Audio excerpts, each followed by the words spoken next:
বেহাল বিদ্যুৎ পরিষেবা, মিলছে না পানীয় জলেরও পরিষেবাও। প্রতিবাদে মালদার মানিকচকে রাজ্য সড়ক অবরোধ করে টায়ার জ্বালিয়ে বিক্ষোভ এলাকাবাসীদের। অবরোধের জেরে আটকে পড়ে একাধিক যানবাহন।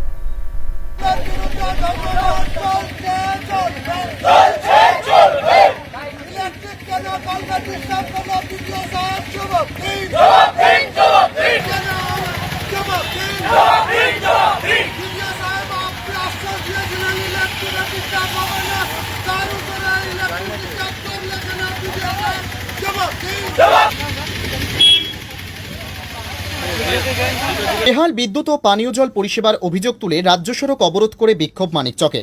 মঙ্গলবার মালদা জেলার মানিকচক ব্লকের শেখপুরা মোড় এলাকায় এনায়েতপুর অঞ্চলের বিভিন্ন গ্রামের মানুষজন একত্রিত হয়ে রাজ্য সড়কে টায়ার জ্বালিয়ে অবরোধ করে বিক্ষোভ কর্মসূচি করে।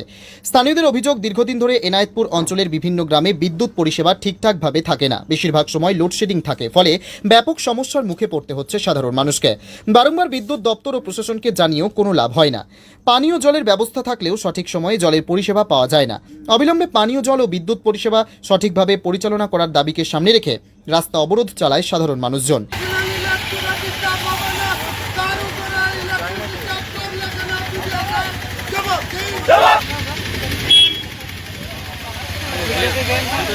এই রাস্তা অবরোধের ফলে মালদা মানিকচক রাজ্য সড়কে ব্যাপক যানজটের সৃষ্টি হয়। আমাদের এই পথ অবরোধ ইলেকট্রিকের সমস্যা নিয়ে।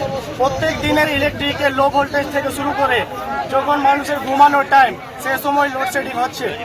মানে এর আগেও আমরা অনেকবার বিডিও সাহেবকে, তারপরে ইলেকট্রিক অফিসে কমপ্লেন করেছি, কিন্তু এর সমস্যার কোনো সমাধান হচ্ছে না।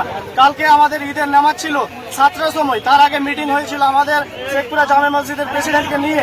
তাকে বলা হয়েছিল 7টার সময় জামাত আছে, আমাদের লাইনটা যেন ঠিকঠাক থাকে। বিডিও সাহেব আমাদের কাছে দিয়েছিল, ঠিক আছে সেটা আমি বলে দেবো, কিন্তু কি আমাদের 15 মিনিট লাইন কন্টিনিউ দিতে পারেনি। তার জন্য আমরা এই পথ অবরোধ করেছি।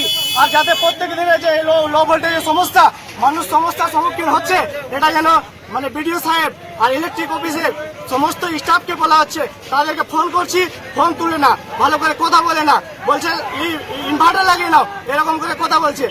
কয়েকদিন ইলেকট্রিকের ডিস্টার্ব, তারপরে ইলেকট্রিকের আবার সমস্যার সমাধান হয়ে গেছিল।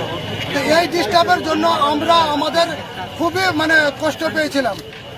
এই উদ্দেশ্য নিয়ে ওকে বলা হলো যে স্যার, আমাদের যাতে এই 2024-এ কুরবানির দিন বিদ্যুতের সমস্যা না হয় তার ব্যবস্থা করবেন। উনি আমাদেরকে জিজ্ঞাসা করলেন যে আপনাদের নামাজ কটার সময়। আমি বললাম আমাদের নামাজ সকাল 7টার সময়। তো উনি আশ্বাস দিলেন যে আমি বিদ্যুৎ দপ্তরের সাথে কথা বলবো, আপনাদের ইলেকট্রিক সমস্যা হবে না। তা সত্ত্বেও আমাদের যখন নামাজ শুরু হয়েছে, নামাজ শুরু হয়ে নামাজ শেষ হয় মোটামুটি 15 থেকে 20 মিনিটের ভিতরে। এই 15-20 মিনিটের ভিতরে 3বার 4বার বিদ্যুৎ আসছে যাচ্ছে। আমরা যে আজকে মাইকিংয়ের ব্যবস্থা মাইকিং সিস্টেমে আমাদের নামাজ, কারণ আমাদের গ্রামের জনসংখ্যা অনেক, জনসংখ্যা থাকার জন্য আমাদের মাইক ছাড়া নামাজ হয় না। তো ওই সময় আমরা বিদ্যুতের সমস্যা পেলাম। Bureau report, PB news.